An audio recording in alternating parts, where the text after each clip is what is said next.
Ceau, sunt Marlen, fata Oanei de la Savori Urbane, iar astăzi vom face gemul meu favorit, gem de prune cu nucă și rom, doar că de data asta este gem de prune la cuptor. Da, ați auzit bine, este făcut la cuptor, nu e ceva chestie dubioasă, chestie ciudată, este chiar o metodă foarte faină, foarte comodă, foarte prietenoasă. Iar la final am ajuns să avem un gem foarte fain, bine închegat, cu nucă, cu rom. Și că haideți să testăm această metodă Savori Urbane. Mai avem așa un gem pe blog cu arome mai de iarnă, dar vi-l lăsăm în descriere. Și că acum haideți să vedem cum facem acest gem de prune la cuptor cu nucă și rom. Hai. Bun, haideți să vedem de ce avem nevoie pentru acest gem de prune la cuptor. În primul rând avem nevoie de prune. Avem aici 6 kg. Noi deja am început să le curățăm și vă vom arăta exact ce și cum. Avem aici 600 de grame de zahăr brun, ceea ce pentru un gem sau dulceață este super puțin, dar veți vedea că ajunge. E cât? 100 de grame da, la 100 de grame la kilogram. Și brun, nici nu așa de dulce. Da. 600 de grame de nucă pe care nu o vom prăji înainte, fiindcă oricum va sta în cuptor. Și opțional rom, pe care îl vom adăuga la final. Rom natural, nu esență. Exact. Adică rom adevărat. Da. Și evident începem prin a pregăti prunele. Deci avem aici prună, un cuțit. Cu lama scurtă, că e cel mai ușor de lucrat. Despicăm, scoatem sâmburele și le punem deoparte.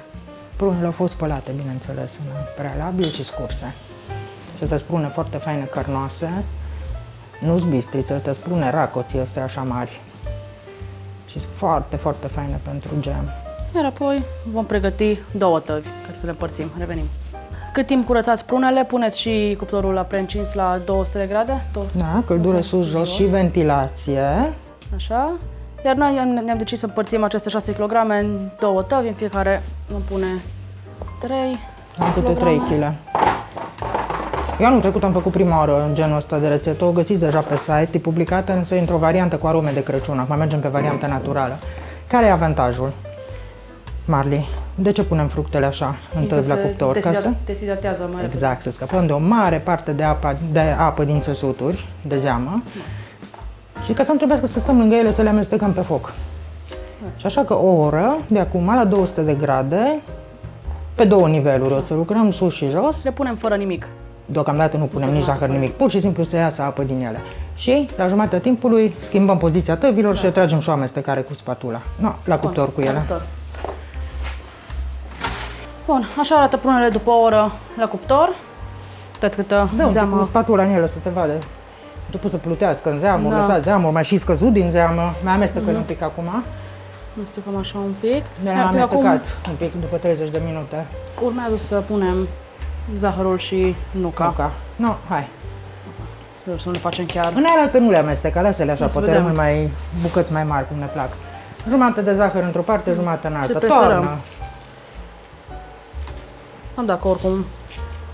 Deci am pus 300 de grame de zahăr la 3 kg de prune într-o tavă. Cum ar fi? Așa. Și dincolo, ce-a rămas? Uite, în aia din tava în care pui acum, lasă-l așa presărat deasupra, fără să-l amesteci. Dincolo amestecă-l. Ce măcar să pun peste tot. Facem așa experimente, să iasă cumva caramel. Mai ales că e zahăr brun. Nu mai pune și dincolo din zahăr. Așa. Dă o amestecare numai în tava din stânga ta. Așa. Ce fain miroase deja. Da, deci toată bucătăria miroase senzațional. Să fie peste tot. Bun. Bun, și acum distribuim nuca, tot așa, dar pe asta chiar că o lăsăm la suprafață, ca să se coacă, să nu mi se udă de la început.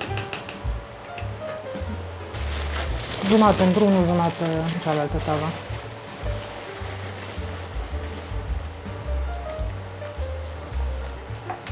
Acum cu nuca fiecare pune cât dorește și cât își permite, că na, e scumpă.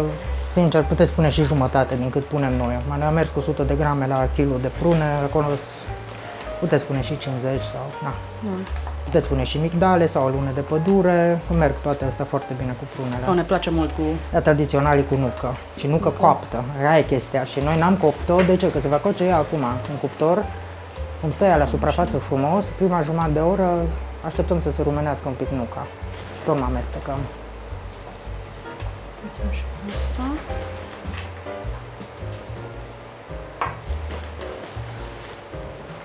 Abia aștept să fie gata gemul ăsta. Super, va fi. Și mai ales când îi punem la final rom stro, o să fie ceva nebunie. Acum le lăsăm așa, le ducem la cuptor pentru o oră la 180 de grade, urmând ca să mai amestecăm în ele după jumătate de oră. După ce se coace un pic nuca de deasupra, atunci le dăm o amestecare și le mai lăsăm. Bun, Înapoi la revenim. copt. Nuca coaptă și acum amestecăm. Și mai dăm o dată la 30 de minute. Ce faină e. Bun. Bun, uitați aici cât de faine sunt. Pe aceasta am scos acum vreo 5 minute. Uitați ce consistență miștoare. Exact, uite cum se răcorește, ce consistență are, perfectă. Da. De gem de prune asta când e rece, în borcan e și mai groasă. Cealaltă fierbinte arată și acolo, e un pic mai fluidă. Un pic, dar și asta La fel se va face, pentru că are pectină din fructe și va lega. așa de bine miroase. Da. Și acum că să egalizăm temperaturile, mutăm gemul ăla mai rece peste ăla fierbinte și mai punem romul, ca să fie și omogenizat zahărul și tot în caz că n-am pus în cantitate egală în fiecare tavă. Cu grijă, vezi că aia încă e fierbinte gemul, chiar dacă tava s-a răcorit. Mai de trop până s-o cârpă. Așa. Avem grijă cât putem. Să nu dai jos romul. Mai bine îl punem aici. Uitați-vă la el până. Facem noi aici prostii. Perfect. Mă lăsăm așa să curgă și după aceea curățăm cu lingura. Mestecăm cât să le combinăm. Iar acum punem romul. În general asta este rețeta bunicii mele Ami. Nouă ne place foarte mult gemul de prune cu rom. E extraordinar. Acum, pe vremuri nu era stro, aveam rom Jamaica. Și turnăm cu inima. Peste tot. Oh! Inimă, dar... Avem o inimă mare. Da. Acum amestecăm. Gemul încă e fierbinte, așa că o parte din alcool se va duce, Din păcate. dar va lăsa în urmă ce? Aroma. Da.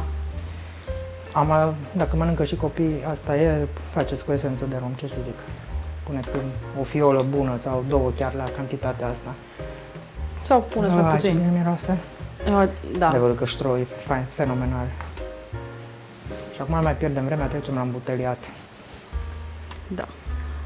Nu Revenim. vă speriați că nu se face foarte lichid de la rom. Că oricum se va îngroșa foarte mult în țara aceștia. Revenim. Iar acum să trecem la umplerea borcanelor. Avem aici mai multe borcane pregătite, sterilizate, vă lăsăm linkul în descriere. Avem un polonic, le-am și pus într-o tavă de metal pentru perioada șocului termic. Și vom începe întâi prin a pune câte un pic în fiecare, ca să regleze. E foarte iar bun apoi... și polonicul cu cioc, că ne-am uitat acasă pâinea de umplut. Asta e. Păi, doar de-aia sunt polonicele astea. Și cu grijă în cazul ăsta. Ce ai învățat? Să temperezi borcanele, pui câte un polonic în fiecare borcan, pentru că gemul e fierbinte și atunci se obișnuiască sticla să tempereze un pic. Și pe urmă revenim și umplem tot până în sus. Ce culoare superbă are Marlin. Rubin spre ametist. Nu-i maro. Dar cum miroase?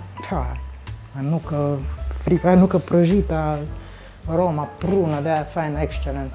Le-am pus în borcane. Cum și închidem. Strânge bine. Dacă te arde, strânge cu cârpă. Ai știut să alegi numărul de borcane perfect. Îți spune cu experiență care habar n-au chestia asta și pregătesc ba 2 borcane, ba 10 și au nevoie de 3 de fapt. Bravo, fain, 12. Loterie, da. Tuț. Și plină, întoarce tava să vadă ce faine sunt toate și ce culoare superbă. Întoarce un pic. De ce? Ca să vedem dacă nu curg capacele. Le punem frumos. Acum, fiindcă-ți calde, le putem acoperi cu o pătură sau cu o ștergură groasă și lăsăm să răcorească încet. Gemurile și dulcețurile nu se suprasterilizează, nu este nevoie dunst sau de alte chestii, la bain-marie sau la cuptor. Zahărul e cel mai bun conservant, chiar dacă e puțin aici, dar e fiert bine. Bun. Tragem păturița și până la nani. Bun. Și gemul este gata, pus în borcane, gata de pus pe rafturile cămărilor. Un gem foarte fain. Haideți să-l vedem și așa, că am lăsat un borcan la răcorit.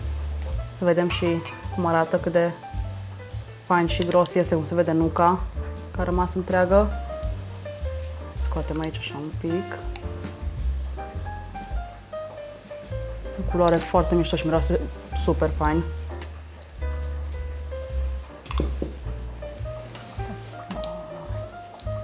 Na, cine s-ar fi gândit că poți să faci gem la cuptor, gem la tavă? Ne-am putut, metoda Savori Urbane. Am mai povestit această metodă și mai de mult pentru un gem similar, dar cu arome mai de iarnă. Vom lăsa rețeta în descriere. Nu uitați să dați un like, un share, să ne lăsați un comentariu, să ne spuneți dacă v-a plăcut această rețetă și să ne revedem cu bine și data viitoare.